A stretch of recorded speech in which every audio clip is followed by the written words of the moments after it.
Shikuesë nderuar, Talpo Televizioni ju përshëndes, ju ftoj të ndiqni edicionin informativ të lajmeve. Dikur një nga qytetet më të gjalla të jugut, sot Gjirokastra po përballet me një realitet të hidhur, largimin masiv të banorëve, flakjen e popullsisë dhe boshatisjen e fshatrave dhe lagjeve historike. Në rrugët me kaldrëm dëgjohen gjithnjë më pak zëra të rinj, ndërsa dyert e shumë banesave mbeten të mbyllura për muaj apo për vite të tëra. Dikur nga qytetet më të gjalla të jugut, sot Gjirokastra po përballet me një realitet të hidhur, largimin masiv të banorëve, flakjen e popullsisë dhe boshatisjen e fshatrave dhe lagjeve historike. Në rrugët me kaldrëm dëgjohen gjithnjë më pak zëra të rinj, ndërsa dyert e shumë banesave mbeten të mbyllura për muaj apo vite të tëra. Emigracioni vijon të jetë një plagë e hapur, të rinjt largohen drejt vendeve europiane në kërkim të punës dhe një jete më të sigurt ekonomike. Shumë prej tyre thonë se në qytet mungojnë mundësitë reale për punësim, pagat janë të ulta dhe perspektiva për të ndërtuar jetën është gjithnjë më e zbet. Familjet e tëra kanë zgjedhur të largohen duke lënë pas shtëpi bosh dhe biznese të mbyllura.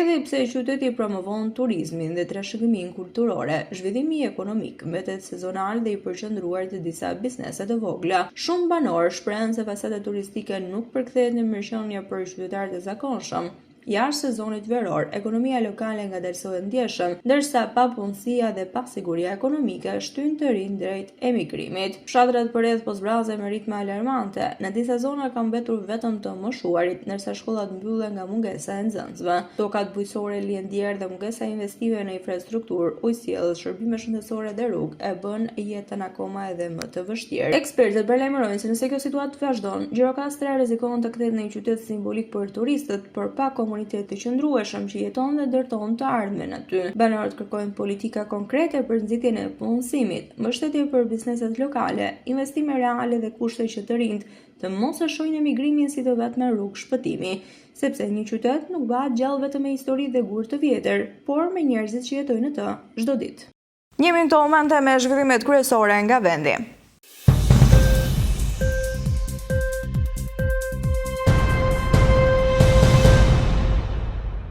Rritja e pagave po zhvlerësohet nga inflacioni i lartë, ndërsa këto janë të dhënat e publikuara së fundmi nga Istat, edhe pse paga nominale mesetare ka kapërcyer kufirin e 86.000 lekëve në tremëjorin e fundit të 2025-s, vlera reale e saj ka mbetur shumë pas, për arsye se paga reale për të njëjtën periudhë ishte vetëm 72.225 lekë apo 14.759 lekë me ulët, ose thëndryshe 17% më pak se nominalja. Paga reale mesetare mujore bruto është indeksuar me inflacionin nga Instat. Kjo do të thotë se me rreth 86.000 lekë, një shqiptar blen sot të njëjtat mallra që në vitin 2020 i blinte me 72.000 lekë. Ndonse pagat e qytetarëve janë rritur në vlerë monetare, fuqia e tyre blerëse po bie me hapa të shpejtë. Në tremujorin e fundit të 2025-s, hendeku ndërmjet pagës reale dhe asaj nominale ishte minus 17% dhe ka pësuar zgjerim për sa i përket vitit të kaluar. Në fillim të vitit 2023, kjo diferencë ishte më ulët me vetëm 12%, duke qenë se baza e krahasimit të vitit 2020 çdo 3 mujor reflekton inflacionin akumuluar duke u rritur më tej dhe duke zgjeruar më tej hendekun ndërmjet pagës reale dhe asaj nominale. Këto të dhëna tregojnë se standardi i jetesës po përballet me presion, pasi pagat më të larta nuk kanë arritur të neutralizojnë shtretimin e jetesës, duke lënë konsumatorin me një fuqi blerëse dukshëm më të dobët se në fillim të dekadës.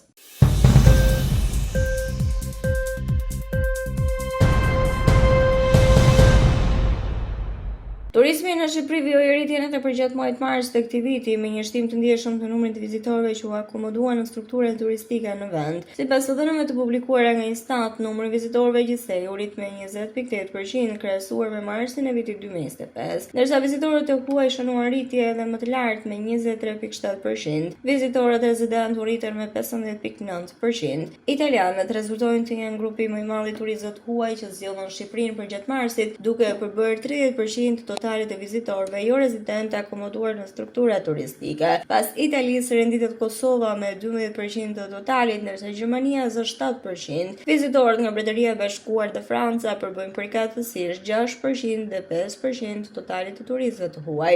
Të dhënat tregojnë se interesi i turistëve të huaj është rritur sidomos në veri të vendit. Në rajonin e Veriut, numri i vizitorëve jo rezident shkoi 30.986 nga 13.516 që ishte në mars të vitit të kaluar. Rritje të ndjeshme pati edhe në zona bretetare, ku numri i vizitorëve të huaj arriti deri në 45.946 nga 31.691 që ishin një vit më parë. Edhe në qëndrime në strukturat akomoduese vijojnë trendin pozitiv. Qetë marsit, net qëndrimet u rritën me 12.8%, kurse ato të vizitorëve jo rezident u zgjeruan me 14.4%.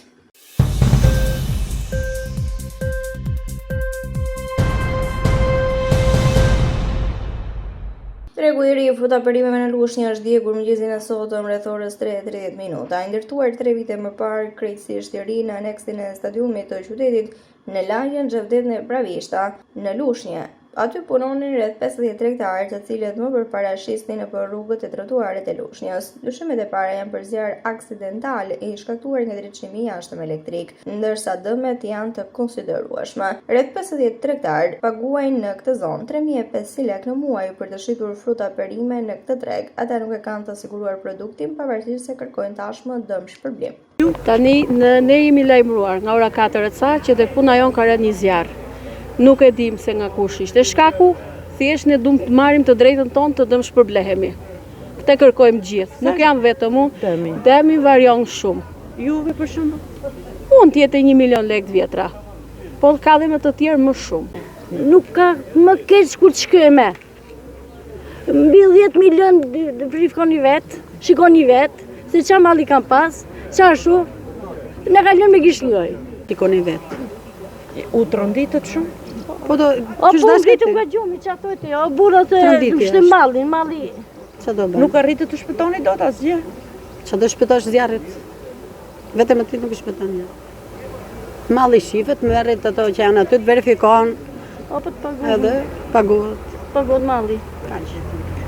As gënjem as gjëja ku i keni gjërat, verifikohen. Kur erdha këtu me tim shoq, shikoj të grumullur gjithë tregtarët. Hedh syt lart, shtenge me njerë. Sot i ndodhi te shoqet e mia, nesër do ndodhi atje. Zeres edhe unë jam djegur.